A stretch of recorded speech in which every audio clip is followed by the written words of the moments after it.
I was looking around at life, and I would have said it was like being on drugs, except that drugs change reality. Like when you do drugs, things get really loud or rich or beautiful. It modifies, it changes life. It's not clarity.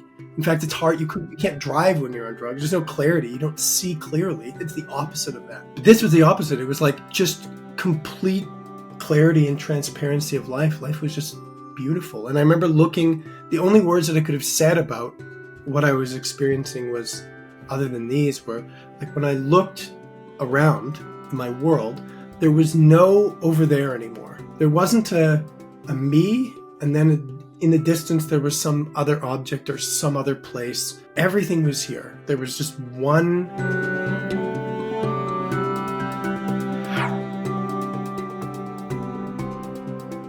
Hello, everyone. Today, I'm super excited to welcome Blaise Kennedy onto the Celestevolve podcast. Welcome, Blaise. How are you doing today? I'm well. Thank you for having me. It's good to be here. Blaise, the first question I usually ask my guest is what I'm going to ask you as well. What inspired you to get on the journey that you're on today? Yeah, well, I could answer that in a couple ways. I spent a lot of my early years, the first 24 years of my life, quite lost and disconnected from spirituality. And when I was 24 years old, I feel like I was at a dead end in life in general. And I met someone. I had a friend who had. It's actually worse than that. I mean, it was a really unpleasant dead end. But I met a friend who had books, spiritual books, on his bookshelf, and he was into the Kabbalah. And I remember one day just thinking, spirituality, I guess that's all that's left for me. Like, that's the only thing that I haven't tried. I think I'm just going to do that. And it just felt like the most obvious thing in the world. But my consciousness at that point was quite hazy. So I didn't really know what I was talking about. It was really hard to commit to. But progressively over the next few months, I went from I guess spirituality is what I'm going to do with my life, to finding the feeling like I found my direction in life. I just knew somehow that I was going to teach, that I was going to do that professionally. And I stopped having problems with direction and motivation. Again, the first 24 years were a mess. And so it was really a wonderful thing to discover. But now, if I tell you now, I would call the first 24 years a blip, and that it was inevitable. Like, being on the path is not something that was really ever in jeopardy for me, although the first 24 years in my life it didn't feel like that. I felt very asleep and lost. But now, from a larger perspective, I'd say it's just inevitable. Everyone is on the path. There's only the path, and awakening and spiritual transformation in general is just about becoming conscious of a spiritual process that is already happening, whether you know it or not.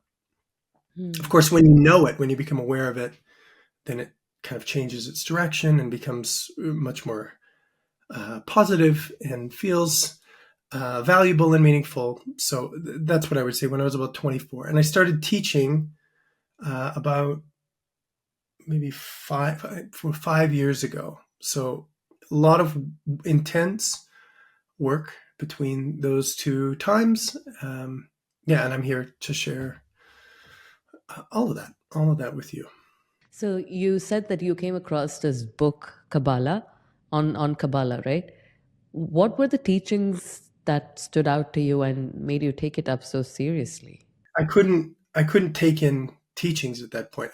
To be really specific, when I was about 24, I had a drug problem, and I was at the end of it. I was about to get sent to treatment. And when my friend had these books on his shelf, I couldn't understand I couldn't grasp any of the concepts. It was just this vague sense of there's something here. I didn't understand it.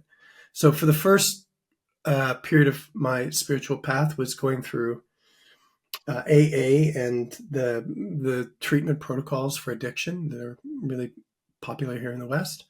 And I was learning the absolute basics, like how to tell the truth and how to recognize where you're actually at in your life, like just really basic principles, just being grounded with the reality of your life. And it really worked. And, I stopped using drugs, obviously, and I actually had a really easy time with that, and did all this work. And over the next 2 years, really, spiritual teachings went from like indecipherable to being really profoundly transformative for me. I did the entire, for a year. I did some in the middle of that. I did the workbook for A Course in Miracles, and it's a very esoteric book. And they had this year-long meditation. I could not tell you today one of the 365 days of meditations and concepts in that book. I couldn't tell you a single one of them. But what it did for me was I sat in meditation every day for a year, and I was just happy to be disciplined. I was just happy to be there. Again, later in that, I met my teachers, and then I had a very different experience. Like every word, every single thing that they said just imprinted on me and was so radically clear and transformative. And that's when things really kind of took off for me. But I had like 2 years where I just had to get out of a fog and do really basic, healthy, positive things in my life before that was a possibility. I'm curious because in this part of the world, you don't get drugs, but in the spirituality community, we speak a lot about this plant medicine, and we talk about psychedelics and all of that. Isn't that the same? Isn't that drugs? Isn't psychedelics drugs? Well, I'm not the best person to ask about that. I think I would say that psychedelics have a long history of being used in a ceremonial way by really healthy cultures. And I really understand the desire for people to use them. And I think that they are very powerful. I think people have really transformative experiences. I think they are a legitimate tool, one that I don't have a lot of personal experience with. But my issue was like when I got off drugs, what I started to realize was that, in my very basic understanding of these spiritual teachings, I didn't understand them, but what I could see is that people were having really radical experiences of life. And I remember really thinking to myself, like, if I'm going to stop doing drugs, life better be really interesting. There better be some transformative process by which all of these extraordinary things that I'm hearing awakened beings talk about become my daily experience. I'm just not interested in having a tool that you take and then you have this profound experience and then you go back to the way things were. That was just never interesting for me. Like I know they work. Again, I've seen it firsthand. But that's just not what I wanted. I wanted to experience all the wonderful things that I hear all the teachers experience. So, I would say they're not the same in the fact that like when I did drugs, I paid a pretty heavy price. And I think generally speaking, when people do plant medicine, that it is a step forward and it's positive for them. But yeah, for me, it was just, I wanted the natural, clear power. And so it's just plant medicine never really spoke to me. When you said that once you got off the drugs, you wanted to experience the same kind of things that your spiritual teachers were experiencing. I'm at that exact same stage where I bring the podcast guest, and they talk about the beings that they see and the visions and the things they hear. And I'm like, I don't hear anything. Why am I not getting it? What am I supposed to do? Should I go vegan? Is that what it is? What is stopping it, right? So when you say that, so that's what you said you wanted. Is your life now as magical as you wanted it to be before you decided to stop, all of that? Well, so first I should say that I went vegan as I thought I should go vegan. I went vegan. I was a raw vegan for a while. The first thing I would say to you specifically, I'll answer your question, but the fact that you want it, and that you have that feeling is really, really wonderful. So a lot of the early stages for me was like building up this desire, a desire that then created motivation, that then created action in serious practice. And this is all in creating a readiness. So it might not feel good to be like, oh, why don't I have that? Or like what? But I think that's a wonderful thing. That's like when you're hungry, you will eat. The hungrier Mm. you are, the more likely you are to go and eat. So I think it's a wonderful thing and something that can actually be cultivated and supported rather than fixed. But for me, you asked specifically, is my life, is it the way that I thought it would be, or have I had that itch scratch? Definitely, it has been satisfied and increasingly, but it's not the way I would have imagined it. Like when you hear someone talk about their awakened experience, you can imagine it from your perspective. You interpret it the way that you would. It's not the way that I would have thought about it. Uh, but yeah, I'm very satisfied. I got what I wanted, and what I'm really happy to find out is that that doesn't really have an end. So there's two kind of truths that I see as an experience of awakening. One is that there's a real need or desire to reach some sort of endpoint, to reach some kind of foundational truth, some realization of the nature of reality, as what would motivate the Buddha to sit under the Bodhisattva tree. Just one, like, I need to get to some endpoint, and that's very possible. And for me, I have experienced it, and there's a tremendous relief, a sense of like, I just I'm done. I get it. But the other thing is, at the same time, there's no end to the development of experiences in the body or in the soul or in consciousness. And for me, that gets richer and richer and richer and richer and bigger and more transparent and more integrated and higher energy forever. So you get this really wonderful balance. I have this really wonderful balance between feeling like I'm at rest. I don't have this craving to get to some place, and yet at the same time there's just continuous growth and development and excitement, and I don't have to choose between those two. I don't have to make a choice between whether I want to be at peace or whether I want to explore and travel and go wherever I want to go. Can you take us to your awakening experience? Can you go in depth and tell us what that was like? Yeah, I wouldn't. So there is a very specific experience I can tell you about, but what I would really emphasize is it was the beginning of a process. It was like the beginning of my life, and the process has been very, very intensive. It's like the start of, I don't know, like in my area of the world, there are forest fires, and then so lightning strikes, it hits a tree, and then that's the beginning of the forest fire. So for me, my awakening experience is like lightning hitting a tree, and then the rest of my life is like the forest fire, which is a really intense metaphor. I was, again, at this point, I was kind of, I hadn't been in treatment for it's been 2 years since I'd been sober. I wasn't really involved in AA anymore. I was kind of waiting for something to happen in my life. A whole bunch of circumstances conspired for me to meet my wife in a really extraordinary way. And my wife came to me with these two spiritual teachers that she knew about. And like, it was a package. I got my wife and I got my two spiritual teachers all at the same time. And I was really like contemplating what they were saying. And I was much more available to this than before. I wasn't so foggy as my consciousness was previously.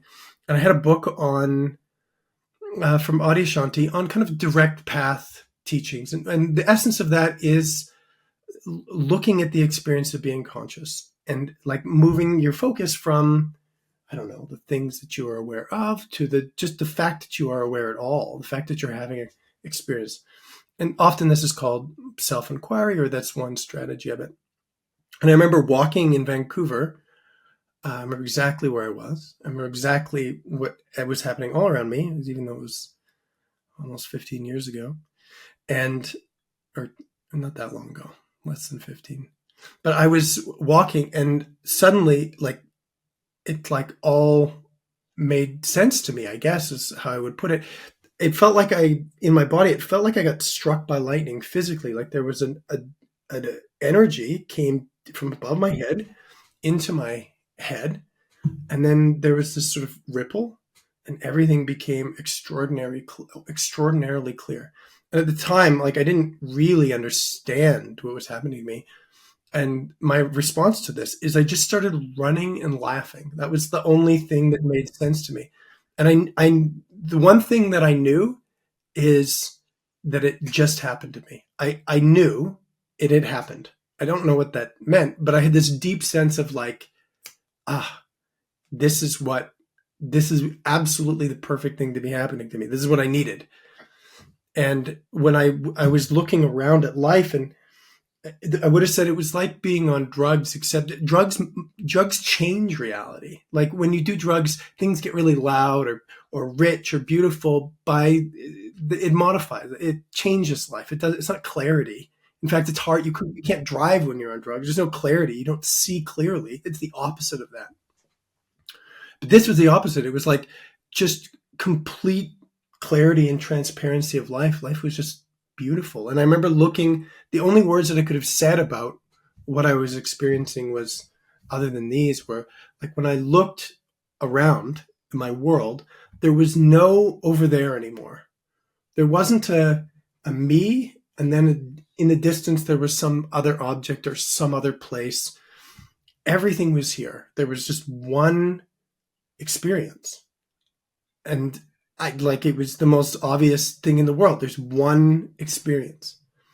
And I was just sitting, like bathing in this experience for, I don't know, an hour or something like that. And the last thought I had is I thought to myself, I don't want this to ever end. Like, this is the greatest thing ever. I don't want this to ever end. And as soon as I said that, it was gone. But like I said, it wasn't really gone. I was sad for a while. It wasn't really gone. It started a process which just took over my life, just dominated my life for the next, up until now, if we include now, will dominate my life for the rest of time. It's like a reconnection to a spiritual process, which I had been numb to for a long time through my birth and life. So, since the time that happened, and like all of these time has passed, have you been able to identify what that was? Is that a Kundalini awakening? Well, there are. I mean, I guess you could call it that. There are two directions that occur. So there are several processes in consciousness which I would call awakening. And one of them is the vertical dimension of the body. This is where most of our focus is in awakening, is on the chakra system and this central channel and the embodiment that comes through the opening of the chakras, the opening of the heart, and yes, the Kundalini through the spine and central channel. So this is a vertical process, and it can have two directions. One is it can start classically in the base of your spine, and you can have an opening in your root that comes up your body, and that can, there's all kinds of literature on it. Sort of that I would call that a Kundalini awakening. What I experienced was a top down. I'm a top downer, so I don't start at the root and come up. It starts above my head. And so the next 10 years of my life was really about bringing this consciousness, embodying it in a down, down, down, down, down in my body. I spent a lot of time really, that was my map and that was my development. Why there are two different directions, why there are these two different experiences, I actually could not tell you that. I don't know the answer to that. I'm sure somebody knows or somebody has thoughts about it. But for me, I I was really focused on what my two teachers told me. Again, both of the teachers that my wife had brought to me, their message was like down, just keep going down. They say a whole bunch of things, but that's really what I heard. So I had this experience, and I was like, well, now what do I do? And then I had these two teachers, and they just said, just keep bringing it down and keep learning how to live in your body. So I had really clear instruction. I had the right teachings for me. So again, that's only one of three what I would describe as processes in consciousness, but that's what really started to make sense for me when you asked, like, what are the teachings that really stood out for me? Um, that was what really stood out for me. My work, so to speak, was to follow through what was happening to me and bring my consciousness down into my body. And that took years, and it was painful, painstaking, really uncomfortable, like renovating a house that is your body. And so it moved through the head and the throat and the heart and the gut and the root. And eventually the other processes in consciousness started to become more relevant, but that was really the dominant practice or thing that I was doing, spending my time doing. I remember I had a guest, Sarah Grace. She can see auras. She can see the colors of, around the energetic grid around people. And I feel she said that there's a lot of people who are still not fully into their body. Their consciousness is still away from their body, like they're not fully grounded. So when you said that you spend a lot of time then, bringing this information down, I'm just wondering, does it mean that you were not grounded before and then you were trying to ground in, and that is why it's the top down approach? And for the other people, where it goes from the base to the top, probably they have a lot of trauma that's in them that needs to heal, and then it goes from, the base and then up.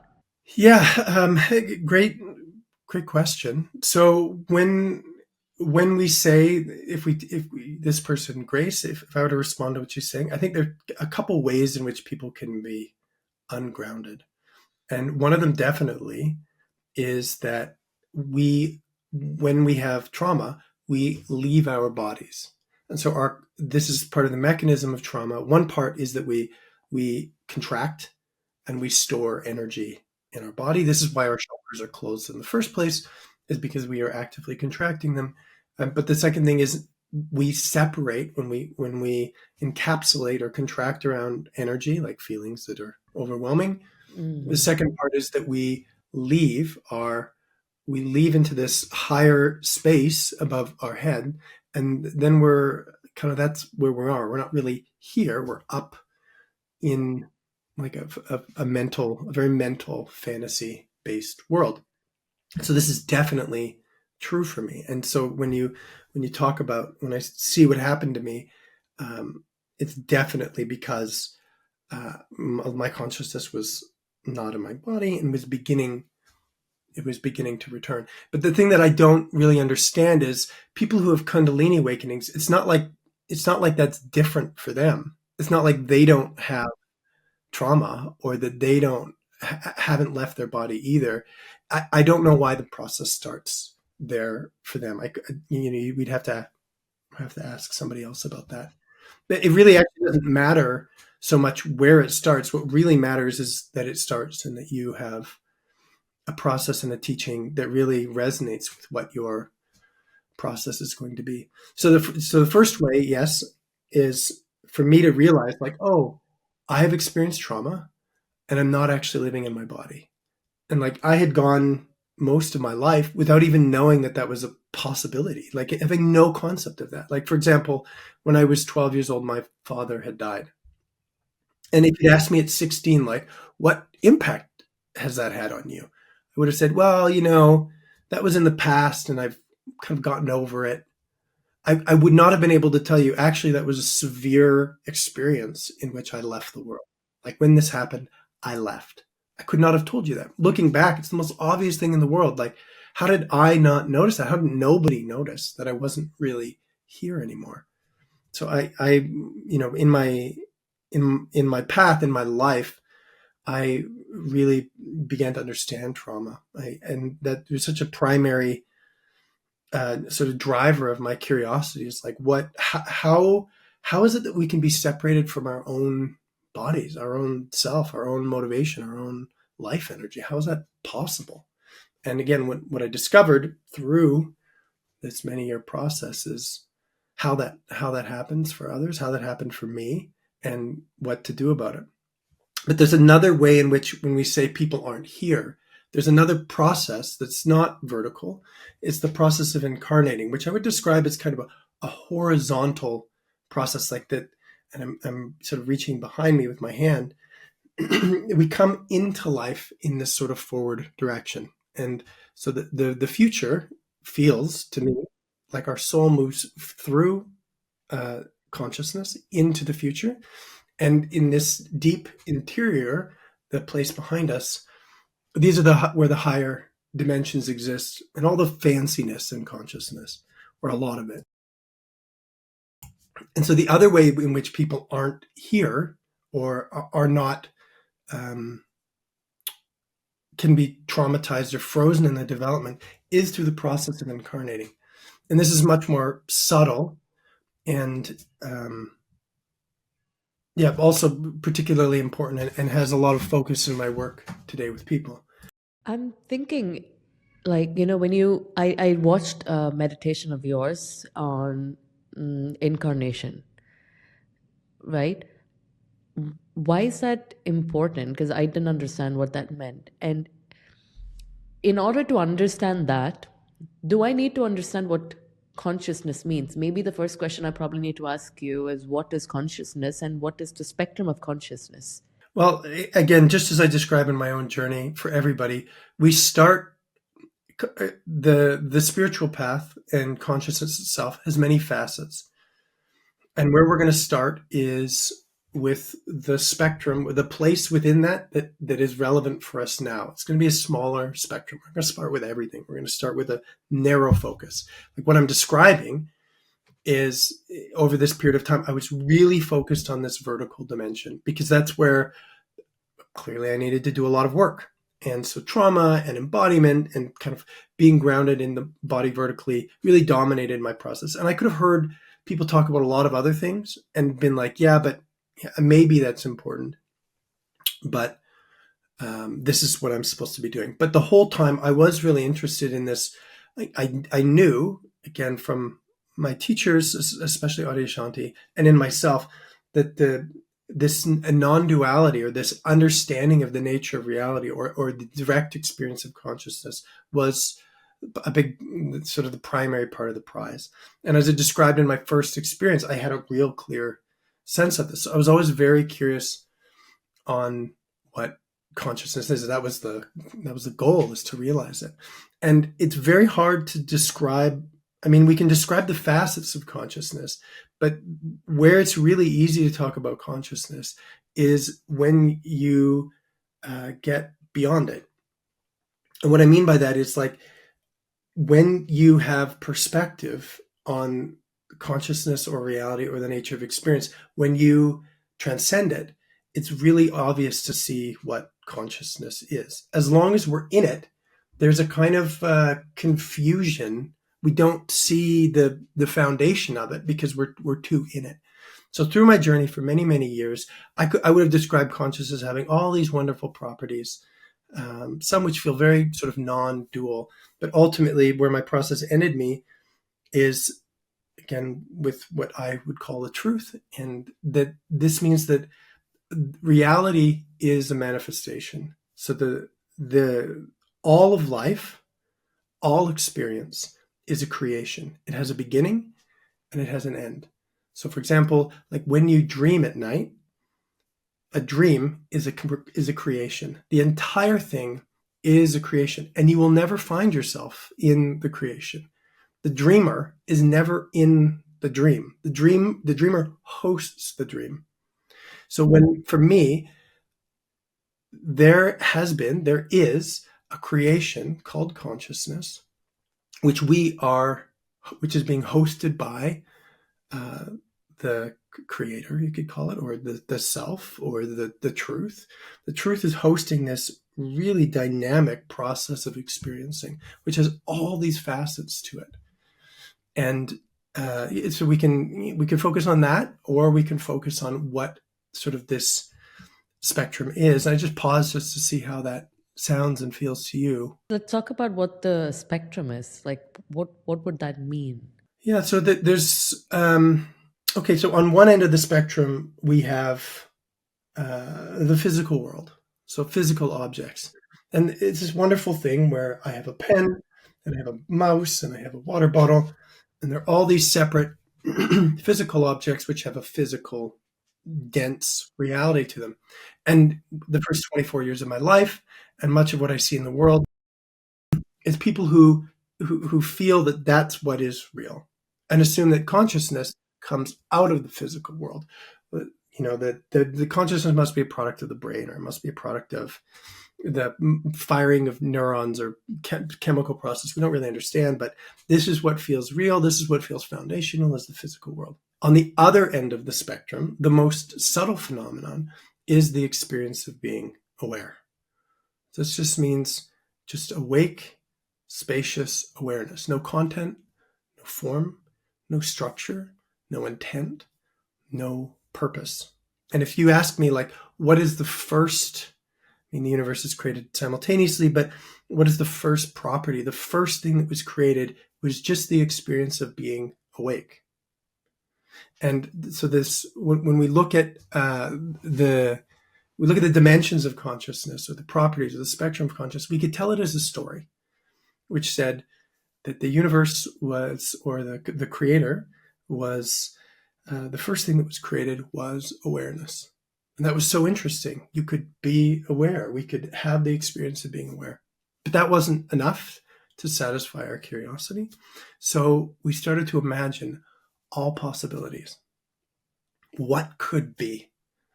And there are a couple dimensions through which explore this phenomenon.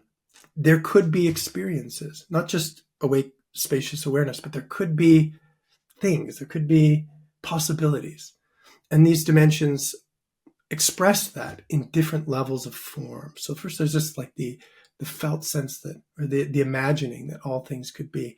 And then it starts to take more and more form. And so some of the really high dimensions, which feel like simultaneous occurrence, are just all possibilities floating together as a single phenomenon.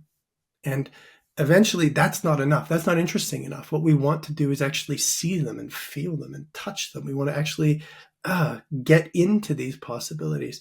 So they take more and more and more structure. And then getting much closer to our earthly reality, these possibilities begin to be sequenced. I don't just want to have all possibilities, but I want to have really specific experiences, like going to the beach. If we look at what going to the beach is, for me, from a higher consciousness perspective, it's the sequencing of still frames of life, like a movie, that exist in this field of all possibility.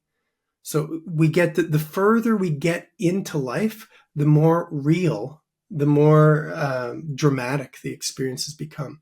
And in really unformed higher dimensions, there's just the experience of being, or the experience of all possibility. And as we get deeper and deeper into consciousness, we get these dramatic things like, I don't know, you go to the beach and then there's a really big wave and then you get scared and then you make it through it and you're so excited and you learn from that experience. So the way that that's made possible is there are these sort of frames of light that are sequenced that create this linear flow of life. So the more we get into these, the dimensions we're familiar with, the more that life takes on this form, this density, this structure, becomes linear, has solidified objects, whether they're energetic or light-based, or eventually material-based, that are formed. So again, when you are in really high states of high dimensions of reality, you don't really need to go anywhere or do anything in the same way. It's very different. But to be you or me, and to move through the universe, to move through life, to move through time, there needs to be a vehicle. And this vehicle is the soul, or the light body. It's the vehicle through which we travel through the universe, having experiences. And it takes form so that we can have this linear process of time, and so that we can grow. And So what is the process of incarnating could be, I mean, generally people think like, well, I'm here, and spiritual people, I should say, I'm here, therefore I have incarnated. So like, this is my incarnation. But I would say differently. It's a process that is continuous.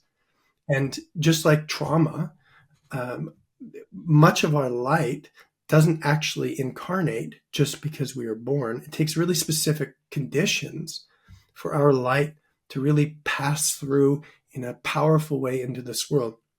So, what I support people a lot with is that our incarnational process is incomplete and can be supported so that the outcome of that is that our soul and this desire to navigate life in an authentic way, this vehicle becomes empowered and becomes the guiding force of our life. So being spiritually lost for me, what that means is maybe not knowing the nature of reality, but in a more primary way, it means I'm not feeling the light of my soul, and I'm not navigating my life from this light. I don't really know where I'm going or what I'm supposed to be doing. I'm kind of just flailing in life. So it's a very important thing to help people to connect, for so many reasons, to connect to their sort of primary light and the purpose of the process of arriving here so that they can live from this place in an authentic way. It also helps, it's also a very powerful driver of awakening in general. It just reveals the universe and the structure of the universe as well. I'm like, when you explain all of this, I'm just thinking from an everyday person point of view. Let's say you're someone who's got kids and he's got a job to do, you've got financial things to take care of, then all of the other responsibilities that come in. To them, if you tell them that, we need to work on evolving our consciousness or on grounding ourselves or bringing in this light into our soul, they would think, oh, what a waste of time. But what would be a better way to say why this is important? Because I know this is important. I know for me personally, because I struggle with the same thing. When I have this podcast and I'm doing all of these things, I have got all of these daily things that happens in life, responsibilities, that is, etc. But this whole thing about spirituality or trying to find out what is the nature of our reality, what happens after you die, what is our purpose in here, um, it brings a lot of benefits in a way I cannot really explain it in Mm-hmm. words. How do you convince someone on why this is important? Well, I don't know that I try to convince people of that. I By the time people get to me or are watching this podcast, they have some stake in the game, right? They're everybody. By the time you're having this conversation, there's something that you want or there's something that troubles you. I think generally speaking, it's much more important to meet people in the motivation they have than to tell them they should have some particular motivation. So again, that's a big part of my job is when people come to me, they can have a whole range of motivations. Like for myself, one motivation I would have brought to me or that I brought to my teachers, like, I have all this trauma and I'm just realizing it. What do I do about that? And so I would say, well, uh, if you don't want to live in pain, if you want to have good relational experiences, if you want to be an able father, if you want to be responsible, if you don't want to live in this sort of reactive negative state all the time, then you have to do this work. And it's painstaking and it's uncomfortable, but it really works and it's extremely transformative and it's actually really interesting. And it also reveals the nature of reality as you go along the way. And so for me, I was like, I'm sold because I'm really struggling. Like I'm really deeply pained. I'm suffering. So that's a very common motivation is like that the healing process is going to make your life better. And you can imagine that as being what better means, but ultimately you have to find out what that means by doing it. So that's one motivation that people have. Another motivation that people have is like, it's not so much that like my life conditions are painful, but I just don't, I'm not, I'm lost. Like I'm not, I don't feel like I'm doing life right. It just like, I just don't, it doesn't, they might not even be able to tell you what it is that they're doing wrong, but life isn't fulfilling. They're not sure they're going in the right direction. They're not sure what is like that they're doing it right. And for those people, what I would say is like, well, what makes life meaningful and what makes life feel right is that you are living in alignment with the path of your soul. This is what makes the right experience. There's so many things you could be in the world. You could be an astronaut. You could be a judge. You could be a painter. How do you know which one is the right one for you? Well, it's not logically. You don't make that decision based on like, what's the smartest outcome. Often people who make pragmatic decisions like that don't feel particularly satisfied. They may make all the right decisions financially or in their life, but that doesn't mean that they've actually sort of surrendered to their yearning and the calling of their soul.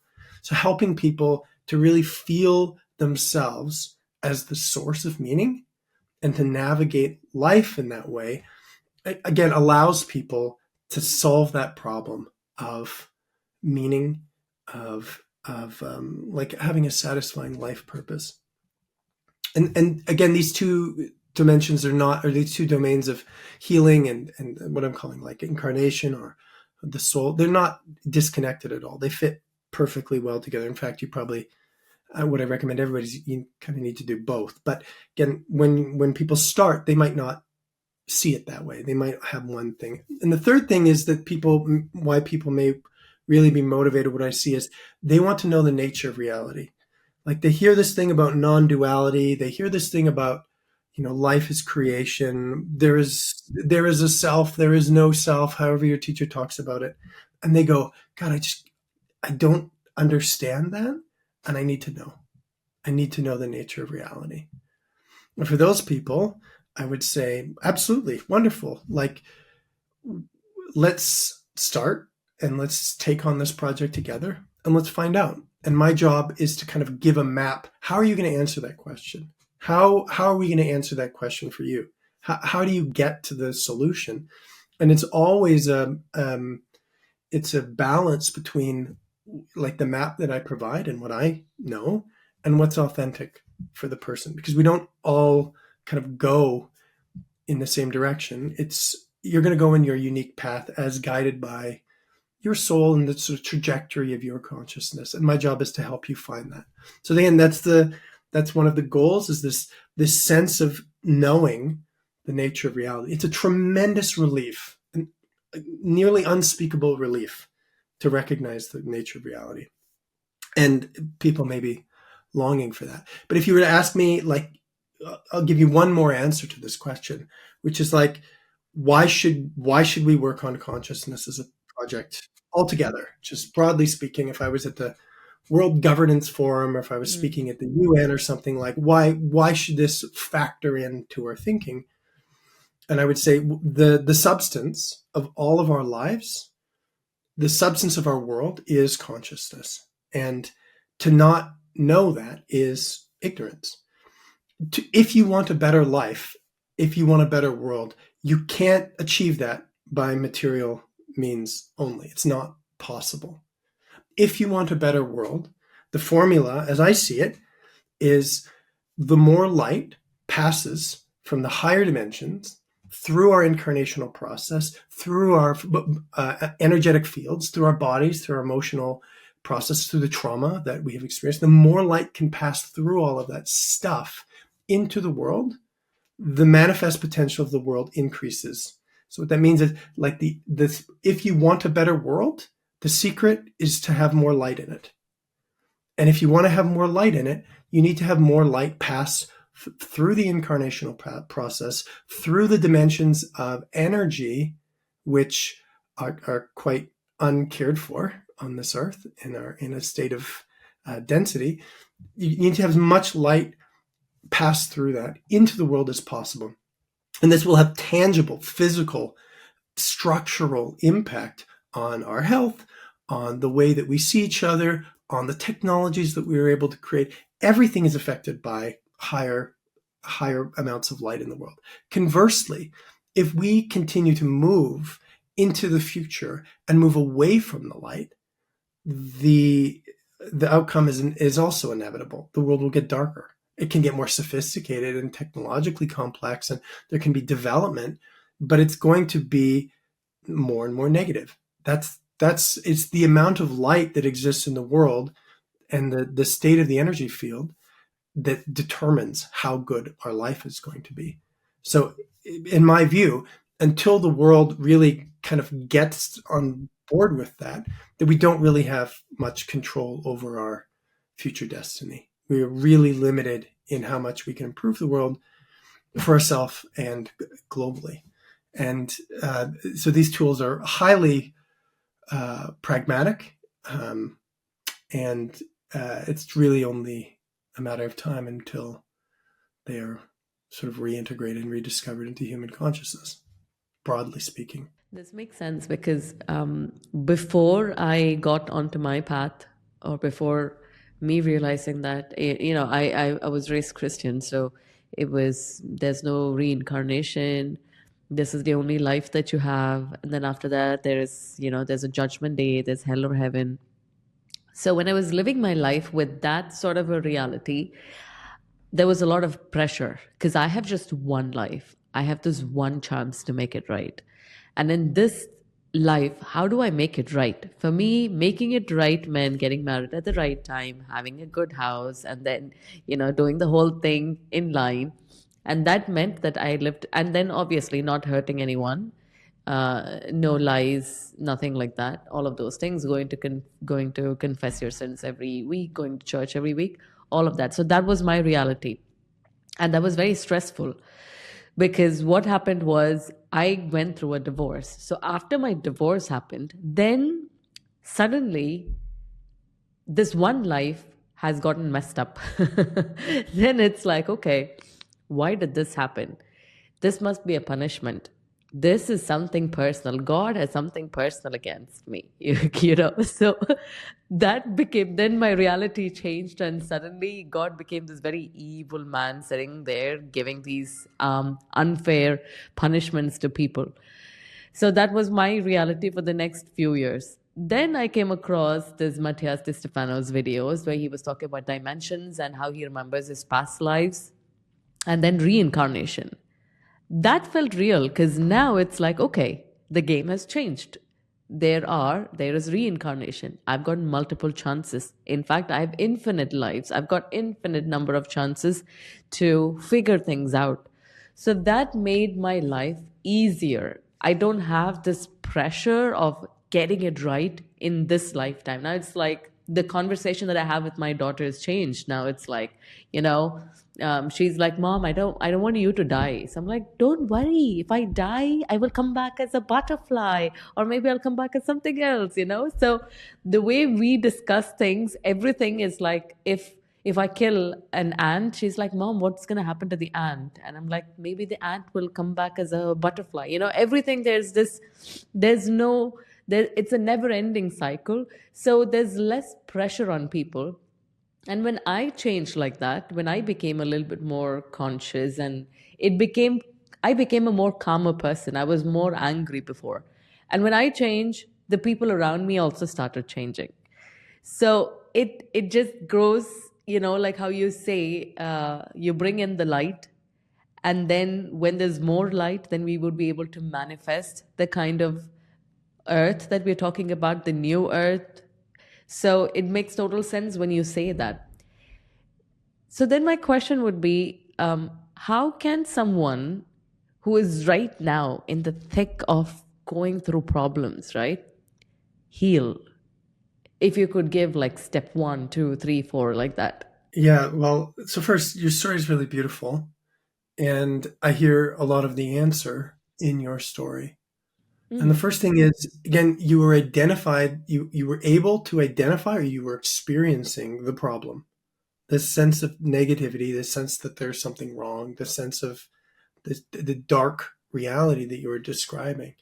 And like many awakenings, many that have this kind of heroic arc, they're going to start with a problem.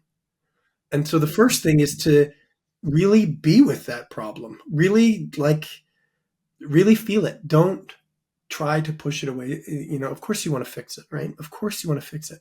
But we really encourage each other. Like, this is a very powerful experience to suffer, to be unsure. This is what breaks up this casual sense that we know what's going on. Again, in my story, like I would have been happy to just drift along in the ignorance I was in until I hit a place where suddenly everything became serious. Like, life existence became serious. Like, I couldn't just, you know, be asleep anymore. So if that happens to you, again, you might not know. Might not be self-evident to you that that's actually a wonderful thing that's happening to you, because it's dark. But it is. And so one of the things that, like, your story and your podcast is like, we need to really encourage people that if that's happening to you, that's not at all a bad thing. That's it's the beginning of a wonderful thing. So then you go on to say, like, and then I listened to this guy, these teachings arrive in my life, and suddenly there's relief or relaxation. I think all of the spiritual teachings, all of the things that I've named, one of the what they all have in common is a relaxation of consciousness. I would describe trauma as a contraction. If you heal from it, there's a relaxation. If I describe the soul as this body of light, if you feel it, it is inherently relaxing, soothing, and expanding. If you feel, for example, awareness or sort of non-dual teachings, if you relax your focus into the experience of being conscious in the various ways that you can do that, this is a relaxation. So the map that we really want to go from is we're going to go from contracted to open. That's where we're all going. Now, the things that you are particularly contracted about right now that you notice, and the things that you need to work to open to, are unique to you. They're really unique to you. So people that come to me, my job is to help them in this really broad way share the things that are really motivating them. And my job is to meet them in that in a way that allows it to open. So, for example, if you or someone new comes to you that says, like, I feel like I've messed my life up, right? I have one life and I've screwed it up, and that's it. Like, that's where I would meet you, and I would really invite you to feel that and open to it. And what we will notice is that you care. We will notice that within, like, the kernel or the pearl within this experience is the answer you're looking for. So, like, when we have pain, we often don't think it leads anywhere. You know, like, this is a dead end. But what we really invite people to do is to learn to feel, to express, to really sit in what their experience is. And experiences move. That's what they do. Energy moves, thoughts move, feelings move, karma moves. And it's actually by being with the experience you're having now, opening to it, allowing it to move, that it reveals something that's more true at the core of this. And then you get to live from that core. So that's a pretty broad answer, but it's universal. And again, my job is not to teach my path. My job is to meet you in your path. So I wouldn't tell people what that thing is. But so broadly speaking, if you are suffering, you're not likely to fix it yourself. It's pretty hard, especially at the beginning. What you're going to want to do is you're going to want to find a community or a teacher and a community of people who can help you navigate the challenge that you're having, which means they have to have some fluency in the area of life that you're meeting. So, for example, if you have this soul-based question that you have, that man you're talking about, I can't remember his name, he's a great person. He knows all about that stuff. So, like, now you have a frequency match between your ignorance, pain, curiosity, whatever you want to call it, and somebody who has a lot of experience in themselves. And what that allows you to do is to begin to have a relationship, like, with your future, where you can take in this person's words and their perspective and their experience and just see, like, how does that actually land for me? Is that true for me? How does it affect me? So there are people who have, you know, a focus on non-duality who can do this for you. If you have this sort of non-dual existential question, there are people who can do it at a soul level, like, again, the man you named. There are people, therapists or trauma-based developmental people, who can do it at this level too, I really think you need all of those ultimately in the journey. You really need to do all those. And uh, I feel like I can meet people really broadly, but that you're going to start just somewhere. You start wherever the place that you find yourself going to, that's what you're going to want to start. And you want to meet a teacher who can meet you there, who has a relevant or a resonant experience in that area of their development, which you can learn through. And that's what teachers are for. They're a way to kind of get a reflection and see deeper into the area you have a question or you have pain or suffering. You're the spiritual teachers that you spoke about, right? What is their background on? And if you, because I'm just curious, you've been talking about spiritual teachers, and like sometimes the guest who comes on my podcast, they talk about their spiritual teachers. They might be in the other dimension, they might be channelers or entities like that. Can you tell us a little bit more about your spiritual teachers? Or also, this question is so that, let's say someone is looking for a spiritual teacher, how can I make sure that I am that this is the spiritual teacher for me? That's a great question. So first, that answer didn't come to me logically. It came to me in my felt sense. I wasn't even looking for a teacher, but with both of the teachers that I have that I really took in, as soon as I saw them, I knew. Like I knew without even understanding what I knew. I was just like, this is clearly the person. So for me, it was quite easy.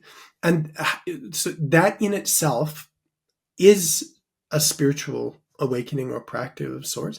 It's what is it that tells you? Like when I met my wife or when I meet my teachers, what is it that tells you that this is the place? This is the relationship. This is the teacher for you, is your soul. That's what tells you. So by the time you're already asking these questions, you're beginning this process of navigating life from a deeper place. I just know, I don't know how I know, it just feels right. And so this is a process which everything that you're going to do spiritually is going to use this mechanism of feeling what feels right for you and learning to trust it. And so you're going to apply it with your teachers. And how you find them and whether you have such a clear experience that I had, you may not, but yeah, just go listen to a bunch of people. And instead of thinking like who has the rightest answer or who is it that knows the most or what's the best teacher, just like what really touches you. We do the same thing with music all the time. Like, how do you choose your favorite band? You don't, not by necessarily thinking what everyone else likes. You just know that's my favorite band. That's the kind of music that I like. So that navigation system based on what you like and what feels right for you is a really important part of the spiritual path. And so I invite people to find teachers like that. And the other thing is, there is this whole dark part of spiritual teachers, and like the people get taken advantage of, and people's navigation systems aren't that great. And there's been in the history of spiritual teachers so much lack of integrity. And for some people, I feel like this is a bigger risk issue than others. Like I never really minded. I was never really worried about it. I sort of felt like if my teacher messes up or I get disillusioned, then, so what? I just need to be here for now. Other people seem to be really like deeply disturbed by that. And for them, if that's true, I would really invite you to really look into the integrity and track record of this person. I mean, the more you invest in it, obviously, if you're just reading somebody's book, it doesn't matter. If you're going to get close to this person, you might want to take a look at their community and their track record and just see, like, is this something that I really want to deeply invest in? Just like you would, when you get married, like the more of a contract you have with somebody, the more you're going to want to check out, what's really going on under the surface. If you're just going for coffee with somebody, then, who cares? So, that would be my advice. And also to be really open to the fact that you may need things that your teacher or a teacher does not have. And so you're welcome to kind of put a care team together, bundle them all together, find out the parts that really work for you. So I'll take that to you. You asked me a question. Were my teachers, two people, Adyashanti and Thomas Hewell. And Adyashanti is a traditional Zen-based spiritual teacher. He speaks very poetically. He does satsangs. His practice is primarily meditation. He doesn't run a community. This is meditation-based teaching. He talks about non-duality. He talks about the path to liberation. He talks about this sort of spiritual ethic. And I would listen to him, and like just everything he said just was so deeply absorbed in me. And I was just so grateful. He was clearly the person I wanted to be listening to. I didn't really want to hear what other people had to say. What he didn't talk about is trauma. He didn't talk at all about trauma. He didn't talk about relationship. He didn't talk about human development. Like for many meditation teachers, they talk about the process of awakening. They don't really talk about the process of falling asleep. Like why do we have to wake up in the first place? So but this other man, he doesn't talk much about non-duality. I mean, he clearly knew. He doesn't much talk about the personal spiritual path. He talked about trauma, relationship, the collective fields, ancestral trauma, collective healing. And I was equally fascinated in this. I think this is so interesting. Like, and his capacity blew my mind. Like, he doesn't just talk at people and teach meditation like most teachers do. He sees through people. It happened to me. My wife bought me tickets to see him, and we were doing some exercise because everything's relational, and we were sharing, and I got really angry. Anger came up, and it didn't feel good. I was like glaring at these two people, and I put my hand up to ask him a question, and as he looked at me, I'd never had an experience like this. It was like he could see right through me. It's like, I always thought, like in the Lord of the Rings, when you put the ring on, the eye of Sauron, just like wherever you are, just like blasts you and you're like revealed. It was just like this. Like I couldn't talk.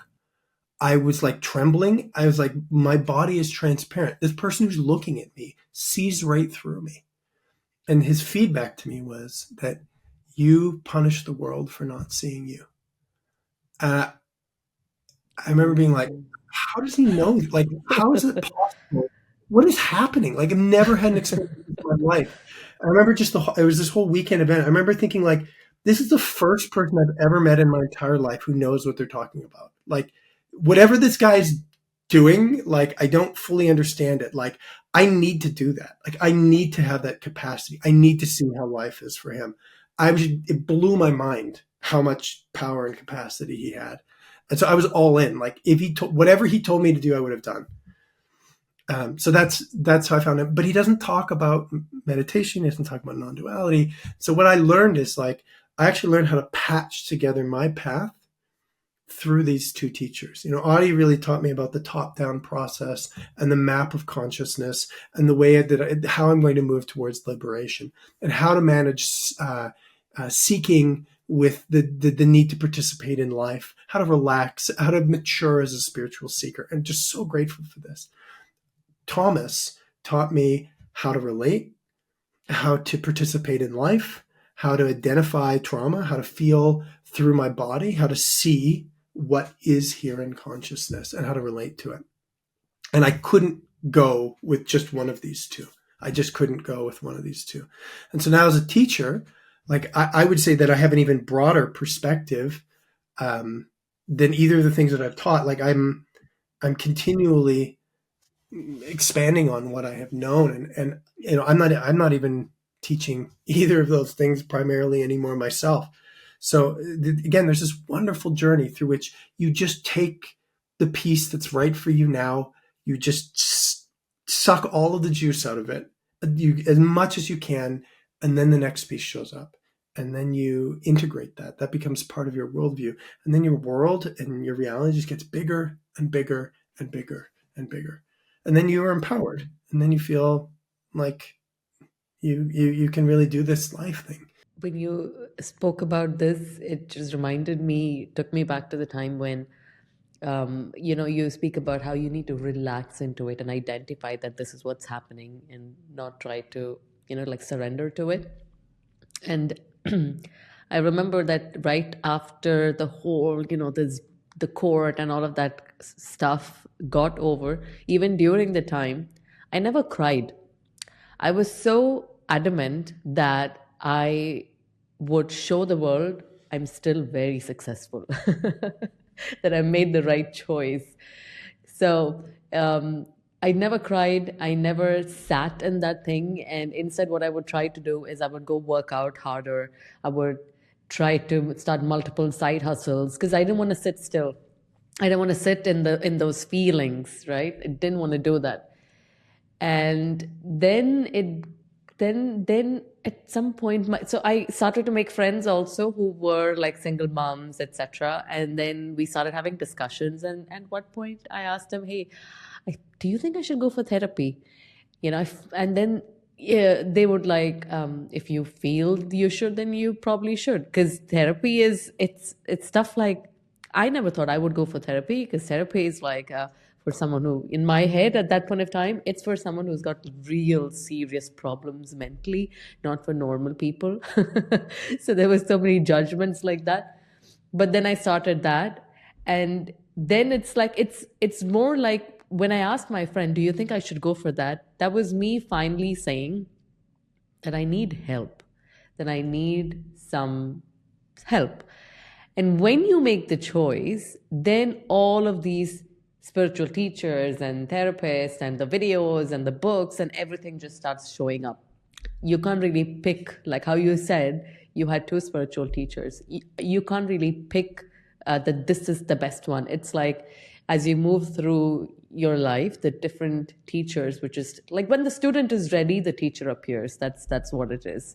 So it reminded me of that.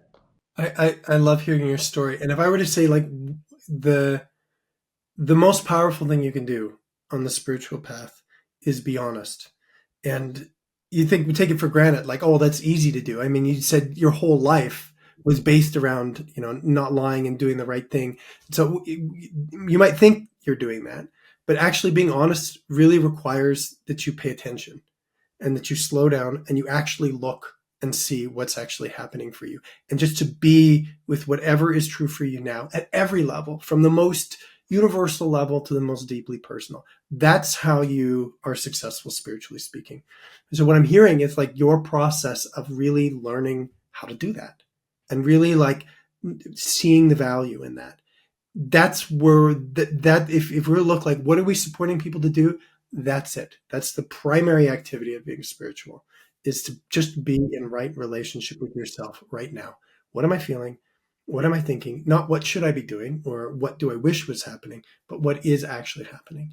And communities or spiritual practices that really hold that as the primary principle, I think really develop really healthy spiritual seekers. So again, I'm not giving anybody advice. I just said your teacher will come to you or whatever. But if you ask me like what's the most important thing, it's transparency, honesty, vulnerability, the willingness to be with all parts of life in an open way. That's what you're looking for in yourself and in other people.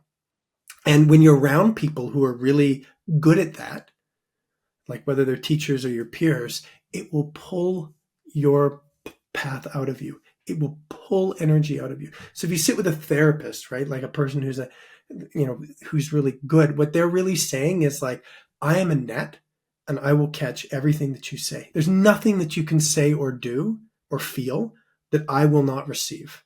That's my job. And when someone is really open to you like that, it will pull the truth out of you. You don't even have to be like ready. But there you are. There's someone who's really available to you. And all of a sudden, it just pulls out information out of you. That's really my job, actually, most of the time when I sit with people, is just to be really available to them. And the energy will flow when there is when there is an opening. You don't even have to like ask people to do it. It just happens. And so that's what we're really looking for. We're looking for to plug into a field of life that's really open and available to us, and our habits and behaviors will change. So there is a lot of personal responsibility. There is a lot of like, again, being in alignment with yourself. But the other part that's equally important is like when there is a loving, available field around you, when there is a field or a net that can really hold you, you will change. You will grow. Your body and mind and consciousness will respond to a healthier environment. This world is not very healthy. In my to make that judgment of the world is not very receptive and present and able to be with all things that you have experienced in your life. It's not particularly trauma informed or available to the healing process, broadly speaking. If you want to doubt that, just go look at the comment section under any video that you see on YouTube and Instagram, and you will get a sense of what I mean. So, like, if you put yourself in a healthy environment, in a healthy field, your body and consciousness will change. So that, again, that could be a book, that could be a teaching, that could be a community. Just go be there. Go take that risk that you took from, maybe I should see a therapist, to actually just going and being there, and then just see what happens for you. You will learn by doing. You will learn by being there. When you said that it is about being honest, oh my God, that me, the after I booked the therapy session, I was freaking out because I didn't know what, suddenly I've got to tell the truth.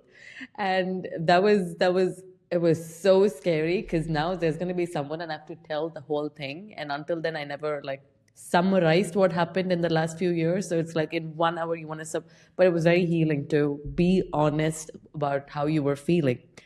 I have a doubt. I've been thinking. Now, I've been on this spirituality path and, trying to be conscious and trying to raise my vibration and, like all of those, whatever these things are. But I feel like still there are so many triggering factors around me. Like, for example, at work, I feel like everybody's on the edge. And I'm wondering, how is this still happening? And I'm also on the edge because of that. And I think by now, I should be able to have more peaceful people around me. So, what should I be doing to change or manifest my reality into this more positive reality? Oh, I'm so glad you asked this question. So far, like, we've talked a lot. When I talk about my path, I say really nice things and I say really beautiful things. And I'm going to tell you the bad news of my path and how I see reality in the spiritual path is most of the work is like getting triggered, calming down enough to see what's actually happening, and feeling that. The amount that is your primary day-to-day experience as a spiritual seeker is underspoken about and undervalued.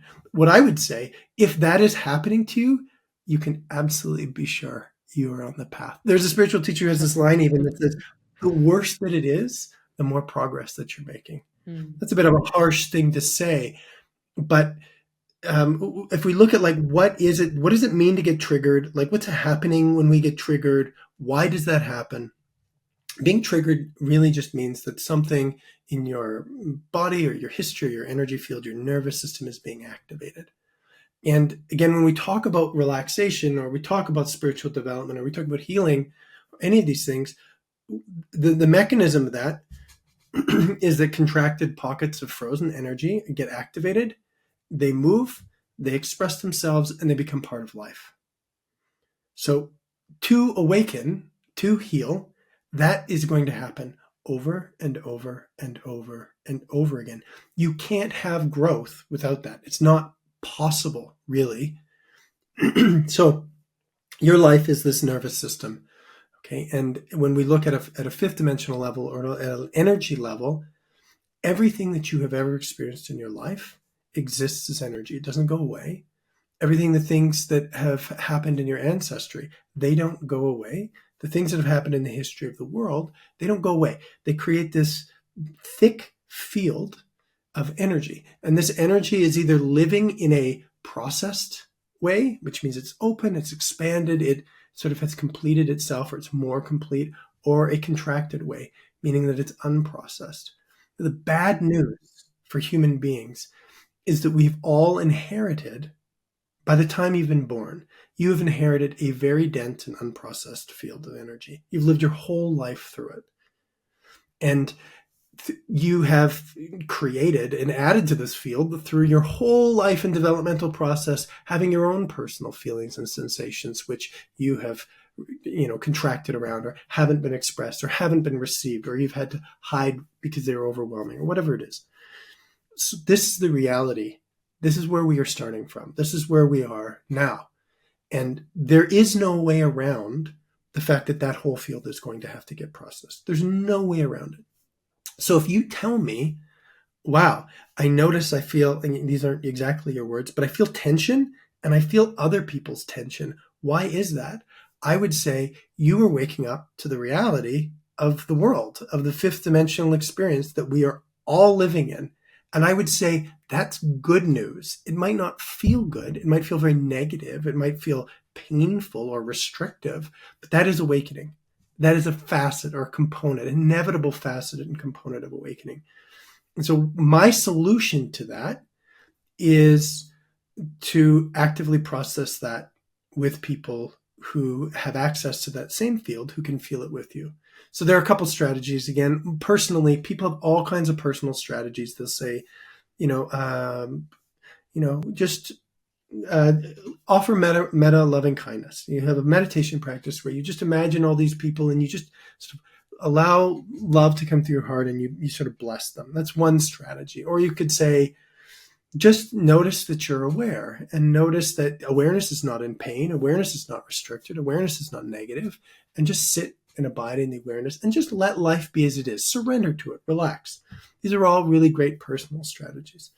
What Thomas Hubel showed me, and what I really champion and spend a lot of time doing, is we can read and feel that field, and we can process it actively in a way that's really, really transformative. So there are tools, there are ways of engaging with this field directly that are really powerful. And the main principle of this is that energy is designed to be expressed and received. That's its function.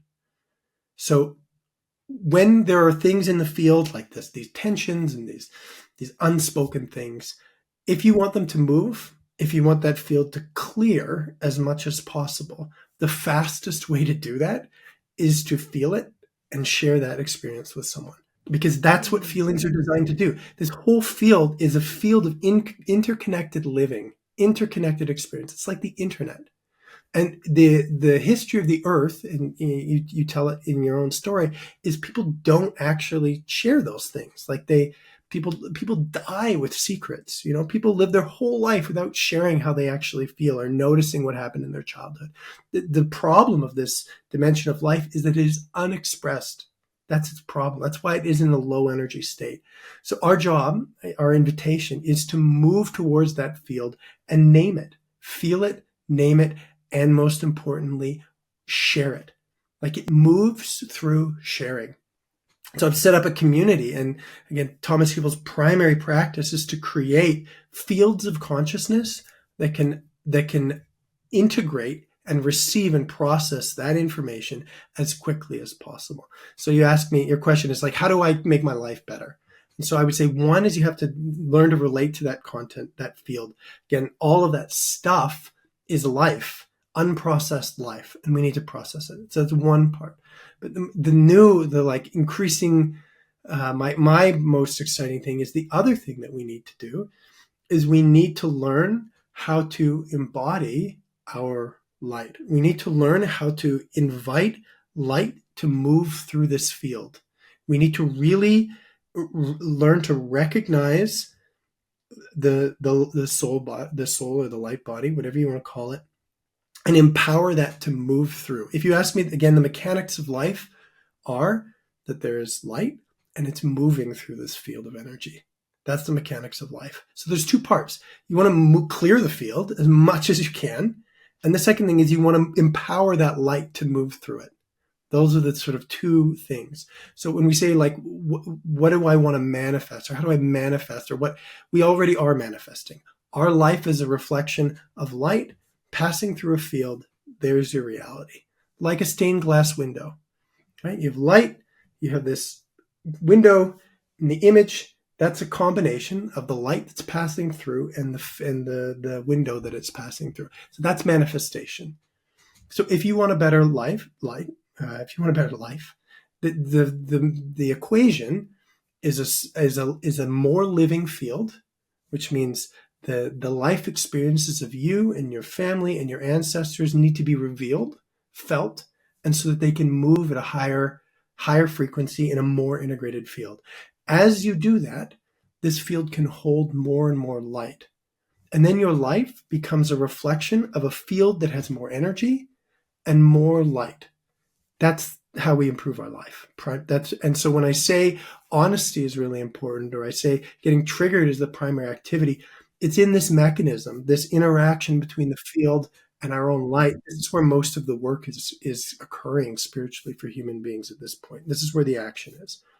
So again, if you tell me that you notice the stuff in the field, like you or anyone else, I'd say you're well on your way. The only thing is just to find the most efficient way to move energy and the most efficient way to allow light to move through that field. So, how, I mean, when you say move energy, like I can try to move energy within me, but I'll have to attend these meetings and there's like 10 to 15 people in meetings. They're all screaming at each other. At that point of time, how can you, I mean, you're with like in the Middle East, we are all a little bit reactive. We we we react fast. We are not very calm people.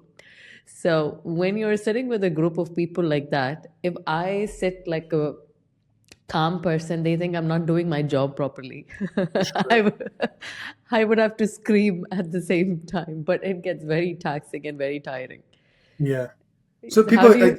Yeah. another great question. So people could have the same question about their family members. They could say, I really love my family and I understand it's important to be connected to them. But when I go home, I don't feel like we're living in a particularly awakened, receptive space that allows energy to move and I can share everything about me. And Yeah. that's the nature of it. Like I would describe our world as traumatized. Like the history of our family, of the Middle East, of every other part of the world, there is so much trauma that informs that reactivity. And when we go into a meeting or when we go home for Thanksgiving or whatever the experience that you're challenging is, like those fields are going to be really hard, especially in the beginning, for you to have transformative experiences in. When you're in a field like that, when you're in the world, you're just going to do your best. You're going to use your skills and you're going to do your best. The field itself is not trying to process things primarily. No one's really going to help you. And so the amount of progress that you can make there is limited. And I think it's just, we have jobs, but it's also our service to the world. Like we're never, unless you're going to become a monk, you're not going to ever leave those parts of reality. They're always going to be there. So what's the answer? Is you supplement it. You supplement it with fields of practice that are slow and present, that are available to you, where the conditions are actually right for this expressive detoxification process. And that's where you practice. And then you experience transformation. And when you go out into the world, you do your best. Now, over time, as especially your embodiment process really increases, you have more facility and more capacity in these places, and you can be more creative in difficult situations, and this becomes more of a practice. But I think especially early on, like I would tell people, just do your best. Don't make that the place of your primary transformative practice. Find another field or group that really can hold you, and then watch how that changes your life and how the way that you relate to those fields, and ultimately how you become you start to bring the solution that you need to the world. Beautiful. Blaise, I've had such a great time speaking with you. I have a end at the segment, which is called a cosmic close, where I ask two questions, and I watched your answer to these two questions already, but I'm still going to ask you. The first question would be, how may we be How may we enjoy lasting peace and happiness? I think my answer would be that if you don't have lasting joy and happiness, it's because you are not living in the fullness of yourself. And that's not wrong. Lasting peace and happiness just comes from a bigger experience. And to get a bigger experience, you need to expand your focus. And to expand your focus, you probably need to deal with all those things that are happening locally in your body, in your life, that cause you stress and distress. So we work from the inside out. We start by just acknowledging how our life is, and progressively we relax. The more we relax, the more open and transparent our consciousness gets, and lasting peace and happiness are revealed. They are already there. Just to find them, we just need a sort of transformation of our body experience. Beautiful. The second question is, what is the nature of our reality? The nature of our reality is that it is a creation, a Mm, manifestation, a dream, an imagining, a simulation. And that simulation is is purposeful. It's created so that we can experience. We are so free by nature and so beyond life that we have created reality so that we can experience, so that we can get divorced, so that we can go through all these trials and tribulations, so that we can be heroes, so that we can feel, so that we can imagine, so that we can do all the things that we do. Those are created because we are free and because we are beyond experience, because we are not ultimately a creation. That is the nature of reality. beautiful. So, Blaise, where can we find you and the work that you do? Yeah, so I teach mostly online, but in person as well. I teach people from all over the world, and I run groups. I mean, because as I've said, I have a real focus on community, relationship, and creating fields of consciousness that are really clear and integrated. That could include you or uh, all the other people I work with. It's not something I can do by myself. So that's my goal, is to create large fields that can support people at an energetic level with their sort of vertical healing process, at a light level with their incarnational process. And yeah, so I run programs and groups all the time. You can find out about that at my website. And I teach in-person retreats as well, as long as also online retreats about the spiritual path of the nature of reality as well. And my primary social media channel is my YouTube page, where I make videos really detailing lots of different aspects of non-duality, but increasingly I'm focusing on the process of incarnation, the reality of light, and the manifest nature of our lives. So again, YouTube's the primary channel. I've been on lots of podcasts like this. You can hear me talk, and of course, I teach as much as I can to anyone who feels like this would be helpful for them. So, your website is blaizekennedy.com. It is. And you, so usually when I ask people, where can we find you? They would say, my Oh yeah. website Right. is Right. blaizekennedy.com. My Um, Instagram is Blaze yeah, here. yeah, yeah. And the Okay. YouTube channel is, I was waiting for that. Yeah. My Yeah. website is blaisecomedy.com. My YouTube is Blaze here, and my Instagram is Blaze here. Those are my primary channels. Yeah, come see, check out. I loved your videos on YouTube. Why did you stop posting? I saw the last video was 4 months back. Well, it's a great question. I had my third child, Oh, and congratulations. and my life changed, and Yeah. my wife became not available, and everything shifted. I'm actually just in the process of hiring a YouTube editor, and I'm going back in full time. I love making YouTube videos, and I Yeah. haven't done it for a couple months. I have so much to share, and feel like I have barely started. So by the time this is released, or soon after, I will be having lots of new YouTube videos. Wonderful. Thank you so much, Blaise, for coming on the Celestevolve podcast. All the links mentioned by Blaise would be there in our show notes. So make sure to go head out and check it out. Thank you once again, Blaise, and I can't wait to have you back on the show again. Yeah, great. Thank you for having me.